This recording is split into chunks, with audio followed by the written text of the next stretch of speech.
All right, welcome to another episode of the Kings of Causeway podcast, part of the Boston Sports Entertainment Network. I'm your host, Pat Burke, joined, as always, by Ryan Coffey. We are here discussing Game 6 of Round 2, Bruins-Panthers. It will be the last game of the series.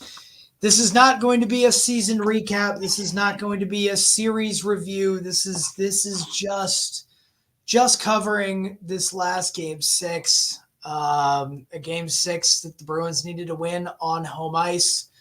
It turns out home ice was not favorable to us at all this series. And when you can't defend home ice even once, you can't win a series. That's just the way maths. Yeah, you can't defend home ice apparently in what's it now, 12 years? That's apparently the case. So yeah, I don't know. Fucking, we suck tonight. That's my take on it. We did not deserve to win this game, as I've been saying for about, I don't know, 90% of the games that we played this postseason.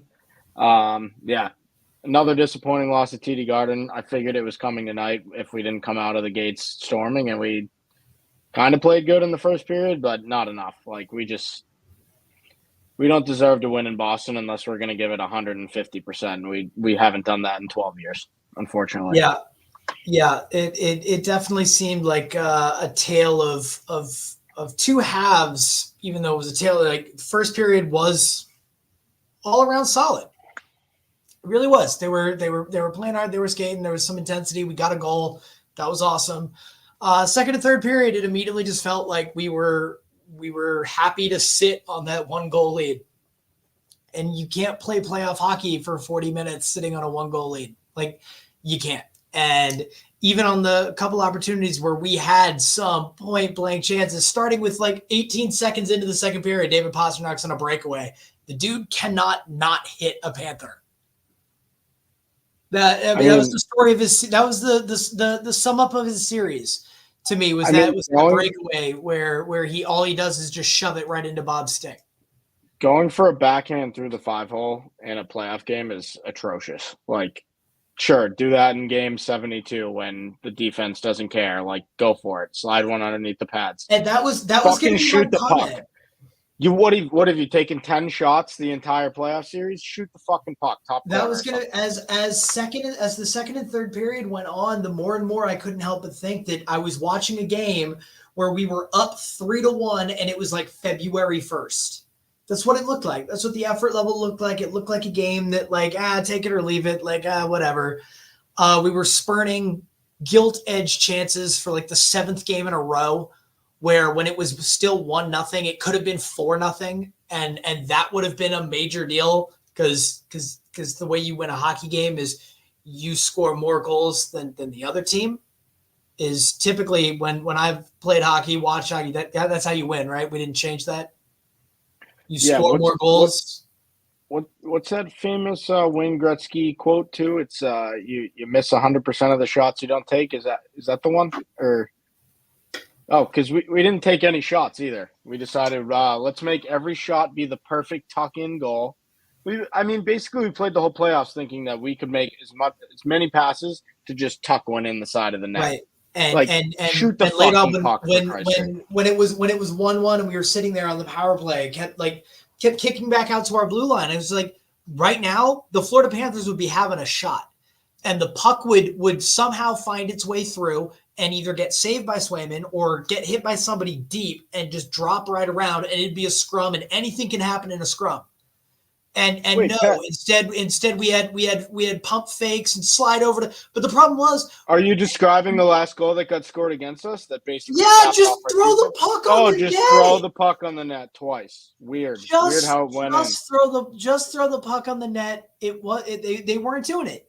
I texted this to you earlier. I don't want to harp on it too much tonight because we are going to come back with kind of a season review. And an off-season preview. But I texted you in every sports or team environment, whether that's, competitive sports, recreational sports, military, whatever it might be that I've been a part of. Your team, whether it's a soccer team, hockey team, volleyball team, wrestling team, fire team, I don't care, takes on the identity of the leader, takes on the identity of the person that is calling the shots. And I've been saying it for months, if not years. Jim Montgomery is a meh, it is what it is, and it'll be what it'll be guy. That's who he is. That is what he is. And this very much looked like hey, if we're meant to win, we'll win. If it's gonna happen, it'll happen type team. Like in this playoffs, like I don't know what else you can say other than it looked like a team that was totally content with however any of the games were going. Just it's gonna go how it's gonna go, and we're gonna be along for the ride. There was no, absolutely not. I'm going to take the bull by the horns, and I am going to single-handedly change something. Except from Jeremy Swayman, who did absolutely everything he possibly could to give every single game he played in a chance to go our way. And when the let's see, 3, 6, hands down 12, biggest disappointment. Hands down biggest disappointment of the whole postseason and the regular season is letting Jeremy Swayman play as good as he did in this playoffs and give him no help. Like, if we had Jeremy Swayman during any of our other cup runs, I'd say 99% confidence we'd win the Stanley Cup. We'd at least have another one. And this is coming from the world's biggest Tuukka Rask fan. If Swayman was in the net in 19, in 13, in like things end differently. We won 62% of the faceoffs tonight too, but we suck. We couldn't do anything. We stink. Now all that to say, we're a year ahead of schedule. We weren't supposed to be in the playoffs, let alone win a playoff series, let alone battle to Game 6 against. I mean, we're only ahead of schedule if they're willing to cut half the lineup. Coyle's got to go. Zaka's got to go.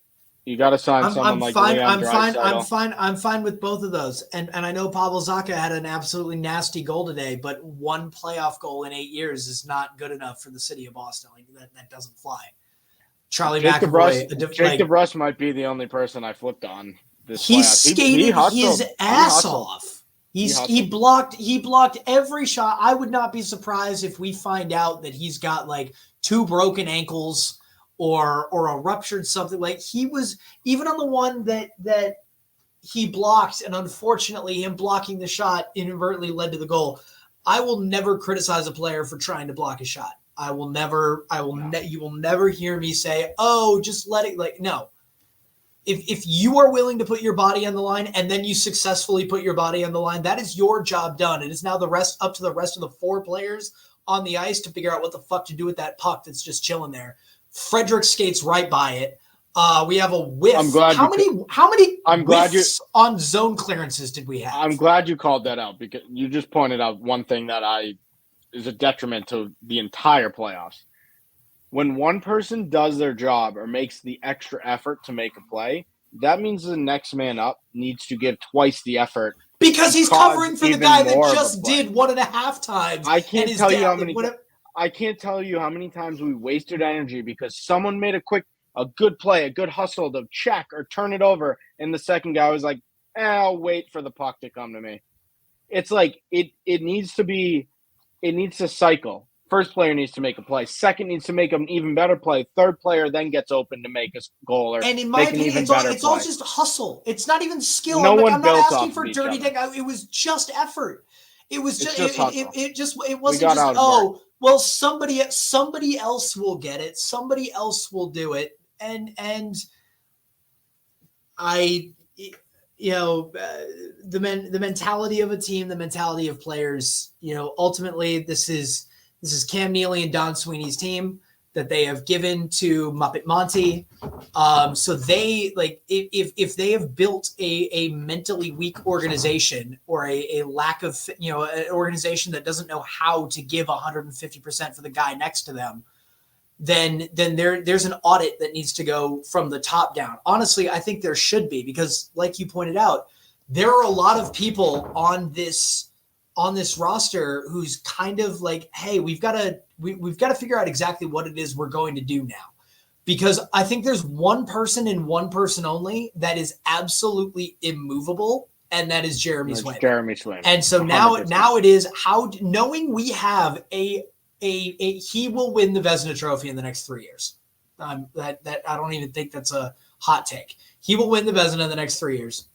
So knowing that you have that already in-house, and he's now got his first real playoff experience under his belt where he acquitted himself famously. Now you get creative. Now it's like, all right, who do we move? What do we do? And I'm sorry, this is no longer the time to be like, well, you've done a really good job for a long time. We're going to reward you. Sorry, Charlie. Like, you got to be gone. I don't care if we get pennies on the dollar. You are worthless in the playoffs. Absolutely terrible. You got punked off the puck 8 or 9 times, and I'm no longer. My curse doesn't even work. All you got to leave with is a black eye. So have fun on the golf course. Cool, awesome. Like, I'm sure your tea time is already reserved. Like, get the fuck out of what used to be your hometown. Like, you couldn't walk down the street right now without being heckled. Like, that's piss poor performance. Same thing's got to be, there's a lot of guys that I think, and we'll cover this in the offseason as we look to like what the Bruins can do, who's available, what they should do. But the bright side is we've got a lot of young guys that just got a ton of playoff experience. That, like, I get it. Mason Lohrei made some mental errors at some points. He also got body checked into the boards on the worst boarding call in ever. And if you were to tell me afterwards, like, hey, he's been dealing with the side effects of that, and that's like, I would 100% believe you. You got him. Brazo, I know he is far from the polished gem that I think he can be one day. But you've seen a lot of good flashes. You've seen a lot of good flashes. And ultimately, if this playoff run was going to be decided on Justin Brazo, we really didn't deserve to be in this place. 100%. Fact of the matter is, the stars never showed up. The big dogs never showed up. And they were given plenty of one of them got punched out of the playoffs for two games, which I will not blame that on the series. I am proud enough to say we did not play well enough. However, seems like there were 2 turning points in this series. Marchand getting knocked out and punched out on what wasn't even called as a penalty. Like, we didn't even get a 2-minute advantage from a game perspective. That, and then the fucking Coyle getting cross-checked into the goalie, which pretty much turned that game. I mean, they could have scored another goal some other way, sure, but they wouldn't have scored that I one, think though. It would be a different series. We'd be getting game agree. 7 if either of those 2 things didn't happen, even one of the 2. That being said, do I think we had enough to beat the Rangers? No, I don't. So I think it's all, yes, could we have made it past the Panthers if either of those things changed? Sure. Do I think we would have beat the Rangers or the team that comes out of the West? No, I don't. No, at least not playing like the way we did. That's for sure. Yeah, and the fact of the matter was, it was 4 weeks of hockey where we were playing that exact same way. We had like, it wasn't like we were. It wasn't even like we were steadily building up throughout the playoffs. It wasn't like, oh, we started slow and we're building and building and building and building and building and crescendoing here at the end, and we got just raw. Like, it wasn't that. This team did not look like it was going to break out of its slump. I don't see us all of a sudden becoming, a different team that shoots the puck a whole heck of a lot and does all sorts of things. This team was what this team was. And the fact of the matter is, making it to the final 8 and chasing that game to 6, when we could have just bent over in Florida, Jeremy Swayman has a lot to do with that, but this is a team that wasn't even we were supposed to be cellar dwellers. We were not supposed to do this. And so I think that speaks in some point to a resiliency in the team, but resiliency in the regular seasons and resiliency in the playoffs are two different things. And that's why I'm sorry I can't give Montgomery any flowers for what he did during the regular season, because this is 2 years in a row in the postseason where he has absolutely just been outclassed. He got outcoached in the Toronto series by a bum, and he got outcoached in this series by a guy who simply just, I think Paul Maurice's players think if they don't skate hard enough, he will just take their nameplate off, put it on his fucking suit, and he will go out there himself. And that gets a response out of his guys. It's the type of response that you kind of feel that's the type of energy you want from a coach in Boston. It's one of my biggest critiques of Joe Mazzulla on the Celtics, where he just always just seems like, well, it's whatever's going to happen is going to happen. And that's exactly what I think that Jim Montgomery is too. He's we don't get the bounce. You can't get them all. It's like, dude, at some point, I just want you to be upset that you're getting that you're losing. Because if you get upset that you're losing, your players are going to be upset that they're losing. If your players lose a game and you come down hard, fair or not, I don't give a shit, fair or not. If you make losing seem like an unacceptable thing, your players are less likely to be okay with losing. It doesn't mean they're suddenly not going to ever lose. It just means they're going to be very unhappy losing. I don't know. In high school, my soccer coach used to just make us run an extra 2 miles on the Monday after a loss. Like, we'd always run our 1 mile before practice started. It was our conditioning day. And if we lost, it was a 5K. It was a 3 miler. Nobody felt like that wasn't cruel and unusual punishment. That wasn't, oh my God, we're going to have to get beaten. Like, it wasn't that. It was just, fuck. We just lost. Now we got to run a fucking 5. God damn it. I really, son of a, you're like, some little things like that work on the human psyche.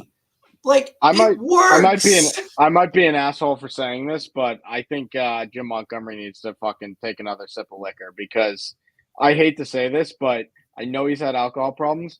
Like, that's not the guy you want leading your team. Like, a lot of respect to people that overcome things and things like that. I will say that hands down. However, there's a certain, I guess, threshold where he can't get to X level or X, like, he can't be a motivator if he can't he's always going to be stuck in that. I just feel like he has to stay calm, because that's part of what kind of he built up from what he went through. Right. That's not what you need out of a hockey coach. That's what he needs to do for his best mental and physical self. Correct. And I encourage Jim Montgomery to always keep doing what is in his best mental and physical health. 100%. Always that. However, that is not the person that can lead,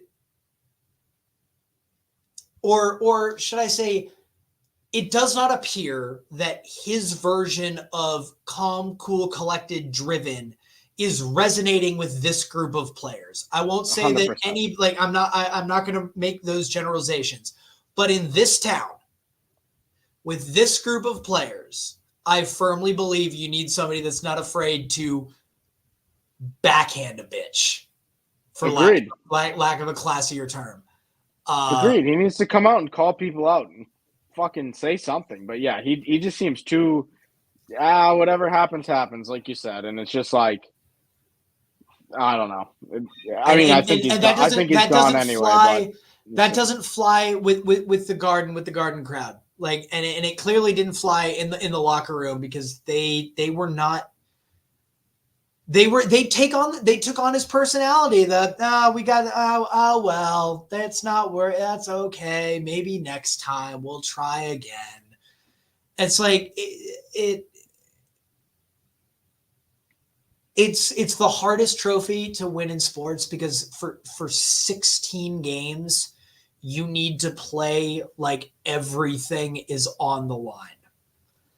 And I understand where a coach maybe who has literally felt like maybe his life was on the line in other circumstances in his life won't equate that. I stand here having been in many a life and death scenario. say, like, I still understand how to put the sports thing into a life and death thing, even though I fully understand that it technically isn't. So I do know that it's possible, but I don't think everybody can do it. And I don't think Montgomery is one of those people that can do it. And that's not a knock on him necessarily, but it is a knock on his ability to coach the Boston Bruins in the playoffs, in my opinion. It's 100%. And it's he needs to recognize the scenario. The fact that we watched Brad Marchand get punched in the face with the butt end of a stick. The NHL reviews it, says nothing. Sweeney, I understand. Sweeney really can't, like, if he says something, it's whatever. It is what it is. But he can't really say anything. The head coach, whatever. Someone needs to man up and say something and take the fine. The coach should have been chewing out the refs for the next game. He wasn't. If you're not going to do that, you need to have Pat Maroon or someone go send a message 2 minutes into the next game after that happens. Instead, Sam Bennett doesn't do nothing. He doesn't do anything. And what ends up happening? He ends up being the guy that buries us for the rest of the series. Because let's be honest, that play didn't happen, we probably would have won that game. I don't want to say probably, but we had a better than 50-50 chance of winning that game. And we let the guy that knocked our captain out of the playoffs walk away scotch-free. Bully another guy. No one even touched that him. goal. No one touched him the rest of the series. Do you know what the kind of message that sends the rest of your team is? That's like a sin in hockey. I mean, the fact that we let that happen, it's insane. Hockey is a sport unlike any other. You obviously play weekly, and therefore you play much more often than I do. But even on something like a at any level, hockey's always been whether your guy is right or whether your guy is wrong, you stand up and you hold someone accountable. Somebody needs to be held accountable, and somebody needs to have the balls to go do it. This is why the mind-boggling part about this is, and this is where I don't know where you draw the line. Sweeney goes out and gets someone like a Pat Maroon. That's a Sweeney job, right? I don't know where the line is drawn where Sweeney gets to say, don't play him, or that's all completely up to Montgomery. Because if he's not going to go in there and do something like that, why is he on the team? I didn't see him make one good play for fucking, 10 games straight? I mean, yeah, they're fucking 15 games straight, whatever. He had a bad playoffs. We were talking about it even after the win, Game 5, that he was a giant waste of space, waste of oxygen out there. And wouldn't you rather him go get the same was true today? I'd rather him. We were talking about it. I'd rather him pull a Rempe and just drop gloves right at the beginning, just deck somebody, get kicked out, and get the guys going. I don't care if it's a cheap shot at that point. Like, hey, the organization, you have a little hush with him behind the scenes. Hey, we'll pay whatever fine they give you. It's never going to be more than like 15, 20 grand. All right, whatever. Go out there and just remove Sam Bennett's front teeth. Like, I don't even give a shit if it's like whatever. But they didn't. That wasn't the personality of this team, and the team didn't have enough pure effort and skill to get by with that not being the identity of the team. If that makes this was going to be a team. When you're not the most skilled, you have to work harder. When you're not the most skilled, you have to be more physical. Because those are things that don't require any skill. It just requires heart and cardio and effort. That was something that I know we've brought it up on the pod before.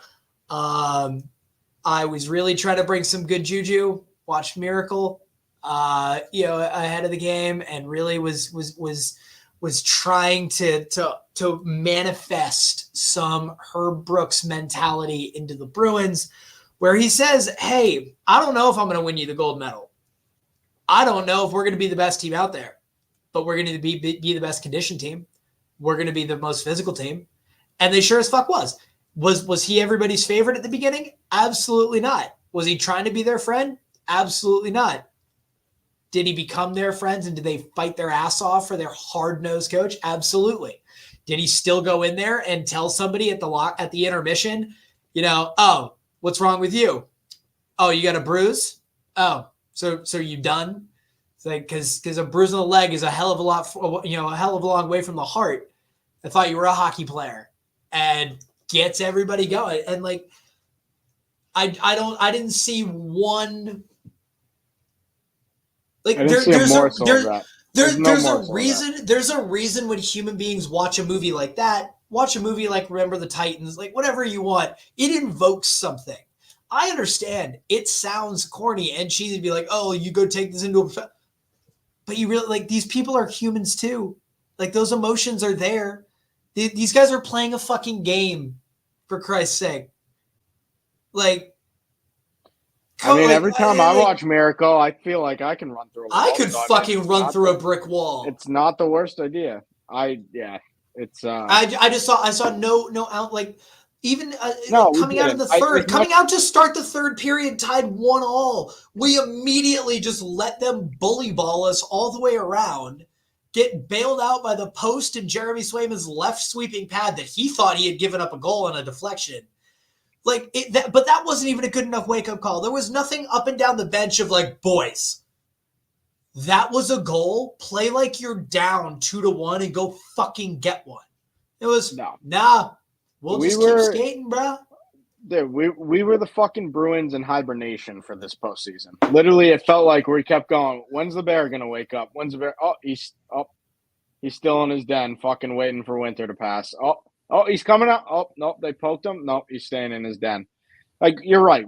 There was not 1 ounce. As much as I'd love to blame the refs, and the refs had a big impact on the series, they did not cost us a series. We didn't deserve to win the series. We didn't deserve to win the series. There was no, like you said, it wasn't like, oh, we went on a 3-game stretch where we dominated and then we fell off a little. Like, look at the Rangers, right? They had 2 games where they kind of fell off and then they were like, all right, let's turn it back on. We never had any point where we like made a step forward or took a level up. We just consistently played good enough to win against Toronto and barely, keep it competitive against Florida. Like that was the reality of the situation. Yeah, while the refs, game to game made awful calls, questionable calls that I really just would love for somebody to hold them accountable to and at least give an explanation of what they were seeing. We didn't play well enough to win this series. We didn't deserve to win this series. I'm not going to stand here and say otherwise. Ultimately,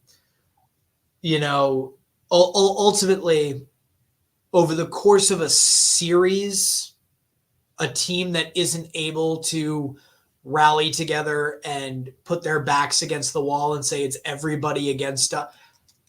How many teams have we seen in the past adopt that everybody against us mentality and come out just absolutely throwing haymakers? A lot. It is not unique to hockey. It is not unique to we've seen it a lot of times where people take all right, we're going to have to fight all 5 of y'all and the 4 of you guys. Okay, fucking let's go. There was just none of that.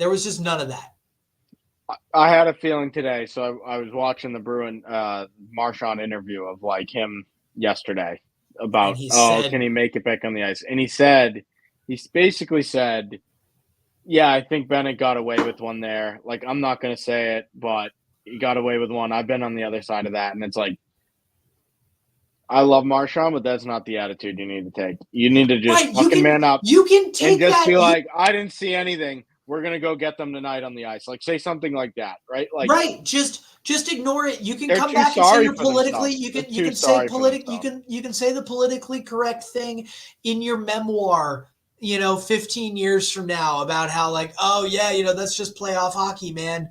But like, yeah, the way it was framed, there was just it again, it goes back to I think you adopt the personality of the person at the top. And the person at the top is very go with the flow, man. Just it is what it is. It'll be what it'll be. And you know what? As long as we're here breathing, it's all okay, man. Like, And I think I might actually agree with you for once on the coaching. And I know the right guy for the job, but unfortunately he's in Vegas right now. Although he might be getting let go again. So maybe we'll double back. Reunite with Kaz. I don't know. Here's the thing: he might not have been the guy to motivate the guys that we had. He might be the guy now. Now that we're gonna have a brand new lineup, like in a lot of reality, Marchand might be the only one that's left. Who knows? The other thing I will say, because I think we both agreed that Cassidy was a good coach. He was just not the right coach for that Bruins team. There's a lot of immediate respect that comes when you walk in and you've got a ring on your finger. There just is in after leaving the team and going and then True. So you see it a lot in soccer. Jose Mourinho, who coached your favorite those Inter Milan teams in the early won a Champions League with them. What rubbed a lot of people the wrong way, rubbed a lot of his bosses, the team owners the wrong way, rubbed a lot of players the wrong way. But when he walked in and just carried his truckload of trophies, it was just like, you will do what I say, and this is the results. Here are all of my silverware that I have won. Do you want silverware or do you not want? If you don't want silverware, then send me on my way. But where I go, silverware follows. There's a lot of clout that comes with a hat like that. And Cassidy might be the one to walk back in and be like, are we ready for some tough love now? Are we ready to be fucking angry? Are we ready to use the long-term IR? It's like Terry Francona literally comes in like, I wouldn't say that he was a good coach, but I would not say that like he was the reason the Red Sox won. Like that was fully on the team, them all coming together. However, to your point, he won that World Series, and now he gets a respect where he is still a coach. Like he is still coaching because he automatically gets that grade. Or how about Alex Cora, who is a bench coach for Houston, just walks into the Sox and just like, boys, I know I'm only about 4 years older than all y'all, but and getting called out for cheating. Hear me out. Called out for cheating. Hear me out. We're gonna win at 18. Hear me out. And everyone was just like, oh shit, the ring. Yeah, okay, I buy in. It does a lot. It does. It matters. It does. It earns you that when you're being a total dick for whatever reason, when you're pushing guys harder than they want to be pushed. Because that's the other thing that I think has changed in professional sports is, with the rise of a lot of these extra ways, and I'm not knocking any of it, but a lot of these extra ways that players can make money and things like that, being on the ice and their performance on the ice isn't always everybody's top priority. Some guys might be at practice thinking about the Sullivan Tire commercial they're going to go shoot. And that Sullivan Tire commercial is going to net them half of their year's salary. That is a draw. That pulls your focus. I get that. But when a coach is like, hey, while you're wearing this Spoke B on your chest, whether it's at Warrior Ice or at the Garden or on the road, when you're wearing these colors, your ass belongs to me. I own you. I don't care what your agent's telling you. I don't care what Adidas or Nike or Under Armour or Sullivan. I don't care what they're telling you about how great and godly and amazing and community guy. Like, I don't give a shit what they're telling you. While you're wearing this, your ass is mine. And you will do what I say, or I will fucking send you to the press box. You can get away with talking to guys like that when you have a ring. It's fair. I agree. It's harder. 100%. I'm not saying you can't get away with it when you don't have a ring, but it's a hell of a lot easier to just point to your ring finger and be like, hey, have you won one?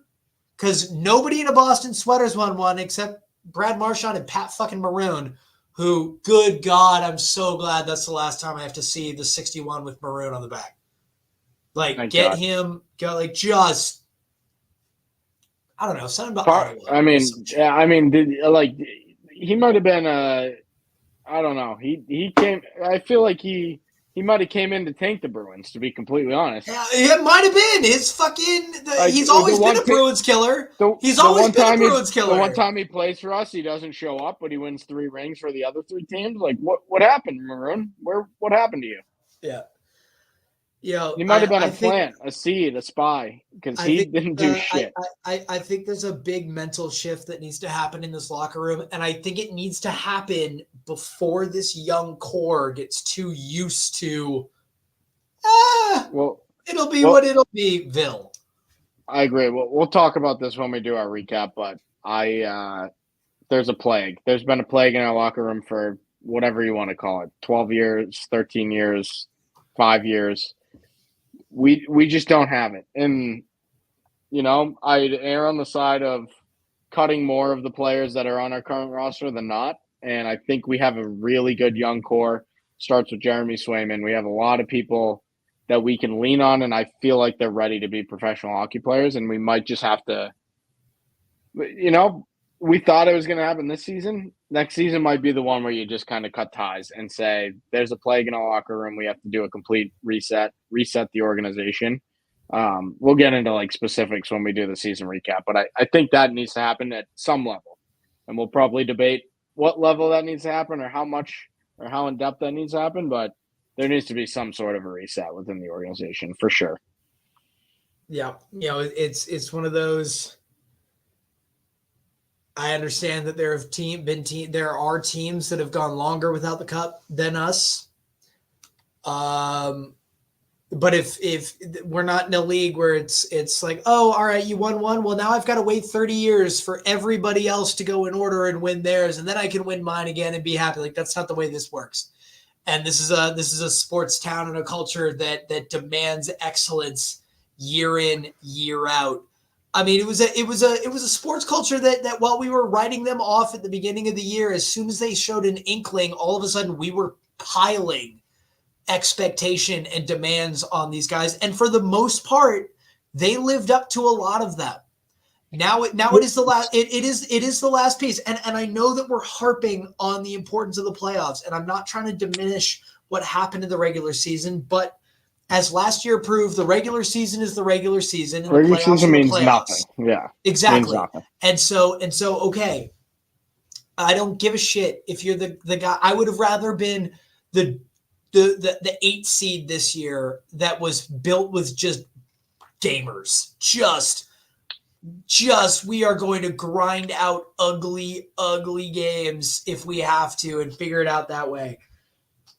Didn't need to be the two. Anyway, that's not the point. The point was, this is a demanding hockey market. We demand excellence. We demand effort and consistency of effort. And this team, as currently constructed and coached, cannot seem to string enough meaningful games together with the right level of consistency and effort to earn the, you know what, y'all did your fucking best.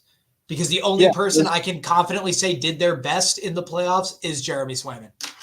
Yeah, and there's a difference between 13 years of going to, the first round and getting knocked out. It's like, no, we've had 2 actual runs at the Cup Finals. We've had another 2 teams back-to-back years that had the juice to honestly win a Stanley Cup. I will still say the team constructed as it is had a chance to win the Stanley Cup. That slowly deteriorated, but I will still stand by that. Going into the playoffs, I thought we had the pieces that could win a Stanley Cup. If the playoffs started in January, absolutely. 13 years, we probably have 10 years where we had a legitimate shot at the Stanley Cup, or call it, whatever. But more than half of those 13 years, we had a legitimate shot. We went to 2 Cup Finals, lost both of those. I mean, that unfortunately, that's not common in the NHL. That's actually pretty rare that we've been able to do that. Agreed. But we've fumbled the bag when it comes down to the crunch time, and that's the reality of the situation. Right, and we are not in a city or a fan. We are not a city or a fan base that like the. Whether, and I don't, I'm not intentionally slandering. I'm just trying to think of guys that you never really see marqueeing the Cup Finals, but we're not a San Jose Sharks. We're not an Anaheim dot. Like it. We're not just happy to be there year in, year out. Like this is it is Stanley Cup or bust every single year. Even when it's not deserving, even when the roster and the team is not deserving of being there. Boston you figure it out. Figure it out. And if you can't figure it out, we'll find somebody that will figure it out. This is not a market where you can play the 20-year figure it out process. Like this is all right, here's your team. Figure out what you need. You've got till the trade deadline. And then, all right, what do you got? And then you will be judged accordingly. Like that is what it is. It's what makes it one of the hardest places to play, hardest places to coach, and unfortunately, hardest places to be a fan.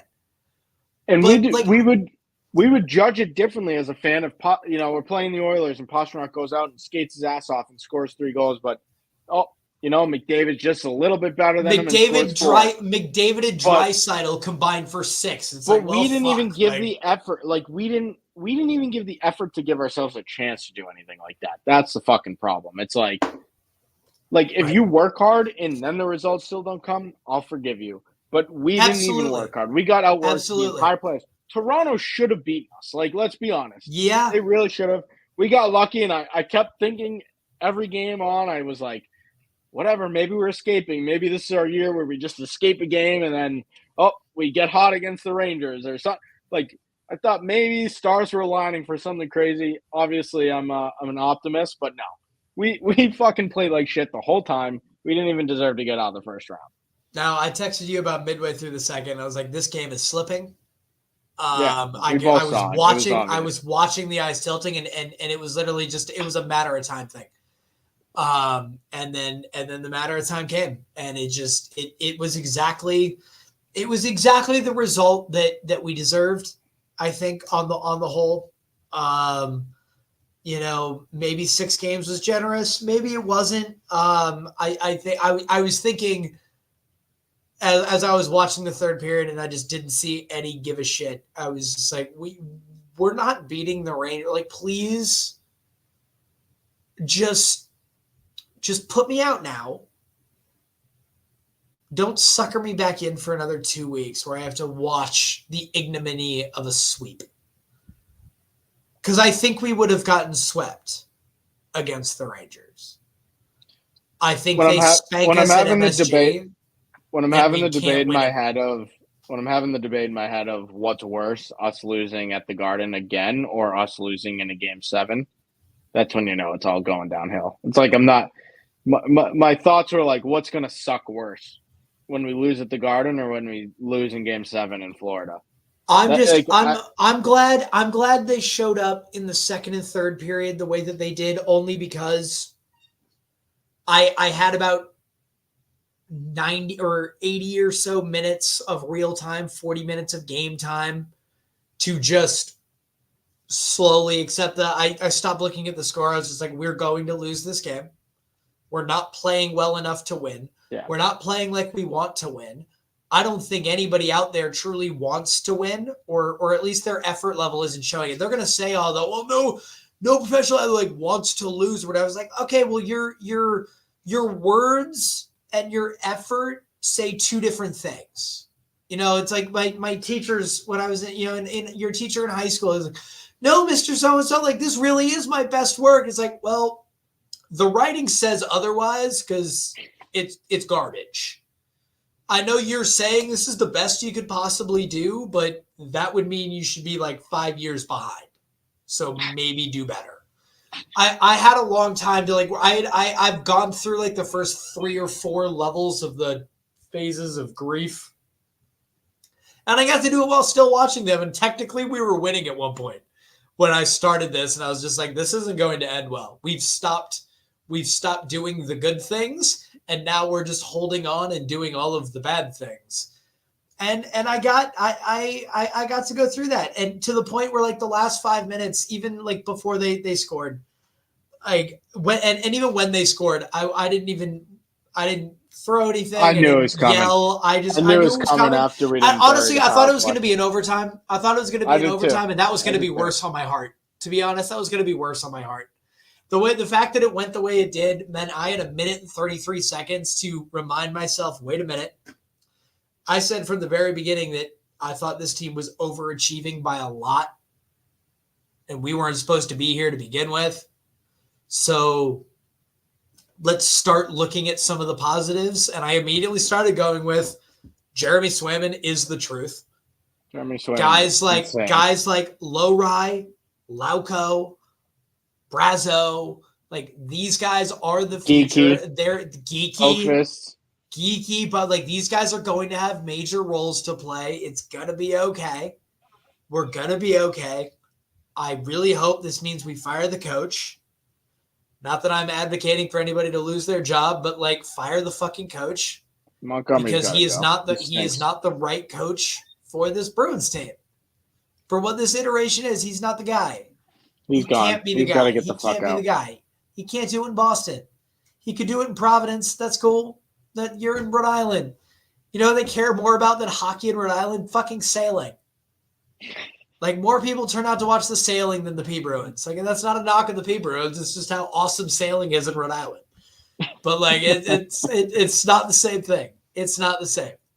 Like playing in Boston, whatever sport it is one of the hardest things to do. Coaching is even harder. You've got to be the right person at the right time. And he is neither the right person nor is it the right time. So I think, and we'll cover this when we do our season recap and our off-season preview. But I think big changes are coming. But you know, I don't know what's worse, losing in Game 7 in the Cup Finals or getting knocked out early.